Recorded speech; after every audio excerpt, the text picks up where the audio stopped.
राधे कृष्ण आप सभी को। सावन मास महात्म्य अध्याय 22। सनत कुमार ने भगवान सदाशिव से पूछा, हे भगवान, सावन शुक्ल चतुर्थी के दिन सर्व काम फलप्रद संकट हरण देवादेव का किस विधि से व्रत तथा पूजन करें, कब उद्यापन करें, मुझे विस्तार पूर्वक बताने का कष्ट करें।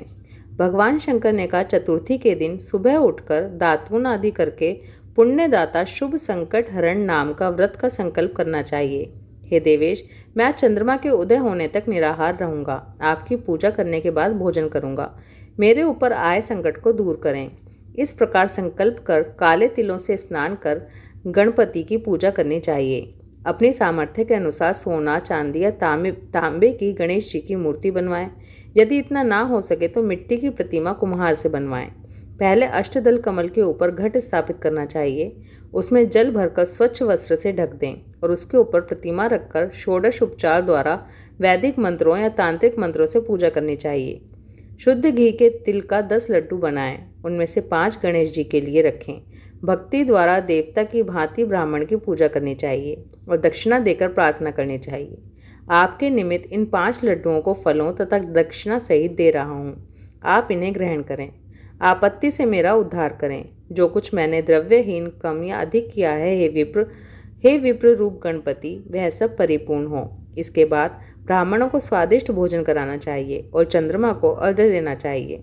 इस प्रकार विधि पूर्वक व्रत करने वाले पर गणेश जी प्रसन्न होते हैं और मनोवांछित फल प्रदान करते हैं।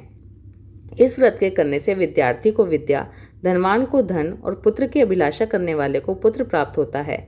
रोगी रोगों से छुटकारा पा लेता है। अब मैं तुम्हें पूजा तथा जप के मंत्र बतलाता हूँ। पहले ओंकार शब्द, फिर नमः, फिर हे रंब के बाद लंबोदर शब्द, उसके बाद संकट निवारण शब्द को चतुर्थ्यांत बनाकर अंत में स्वाहा शब्द कहना चाहिए। वैसे यह 21 अक्षरों का मंत्र है। मनुष्य को 10 दिशाओं की पूजा करनी चाहिए।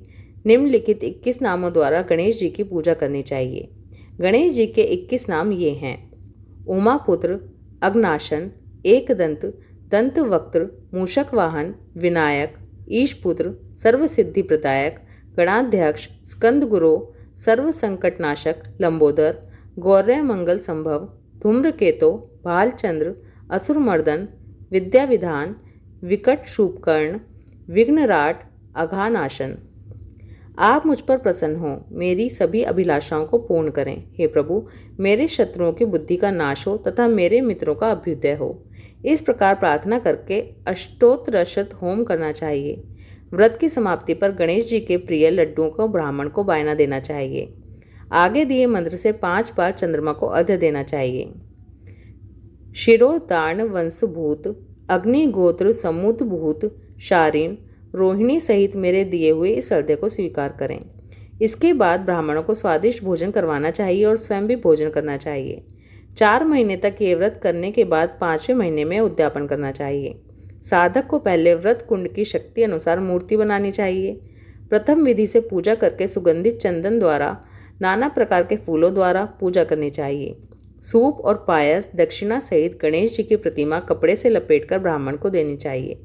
व्रत समाप्ति के लिए 5 सेर तिल देने चाहिए और क्षमा प्रार्थना करनी चाहिए। इस प्रकार उद्यापन करने मात्र से ही अश्वमेघ यज्ञ की प्राप्ति होती है। सनत कुमार, मेरे कहने से पूर्व पार्वती ने इस व्रत को 4 महीने तक संकल्प की प्राप्ति के लिए किया था। 5वें मास में उन्होंने पुत्र कार्तिकेय को प्राप्त किया।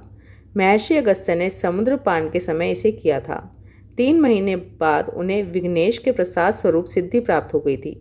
हे मुनीश्वर, इस व्रत को दमयंती ने 6 महीने तक किया था, तभी उसने महाराज नल के दर्शन किए थे। अनिरुद्ध को खोजती चित्रलेखा ने इस व्रत को किया। वह कहाँ गए, उन्हें कौन ले गया? वाणासुर के यहाँ जाने पर प्रद्युम्न व्याकुल हो गए। तब उनसे रुक्मणी ने बड़े प्रेम से कहा, पुत्र, मैं तुमसे जिस व्रत को कहने जा रही हूँ उसे ध्यान से सुनो। पहले समय में तेरे जन्मकाल के समय मेरे सौरी घर से तुमको राक्षस चुराकर ले गए थे। बस मेरा हृदय तेरे वियोग से छलनी हो गया। मैं रोती थी कि मैं अपने लाल का मुख कब देखूंगी। उस समय जब दूसरी स्त्रियों के पुत्रों को देखती तो पुत्र वियोग से पागल हुई मैं कहती, कहीं ये मेरा पुत्र तो नहीं। इस तेरे वियोग का दुख झेलते हुए कई वर्ष व्यतीत हो गए। प्रभु कृपा से हमारे यहाँ लोमश ऋषि आ गए। उन्होंने मेरी दशा को देखकर मुझसे संकट चतुर्थी का व्रत करने को कहा। उनकी आज्ञानुसार मैंने 4 बार यह व्रत किया। व्रत के प्रभाव से तुमने वापस लौटकर शंबरासुर का वध किया था। अतः यदि तुम भी इस व्रत को करोगे तो अवश्य ही तुम्हारे पुत्र का पता चल जाएगा और वह घर वापस लौट आएगा। माता के आदेश अनुसार प्रद्युम्न ने भी गणेश जी के प्रिय के लिए इस व्रत को किया।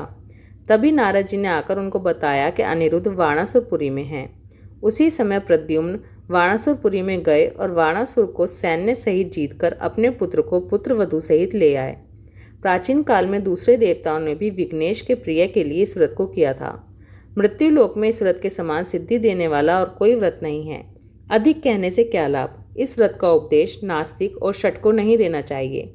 शिष्य या श्रद्धायुक्त साधु को तुम इसका उपदेश दे सकते हो। हे महामुने, तुम धर्मनिष्ठ, विघ्न नंदन तथा मेरे प्रिय हो, इसलिए मैंने तुमको इस व्रत का उपदेश दिया है। सावन मास महात्म्य अध्याय 22 समाप्त। ओम नमः शिवाय। राधे कृष्णा।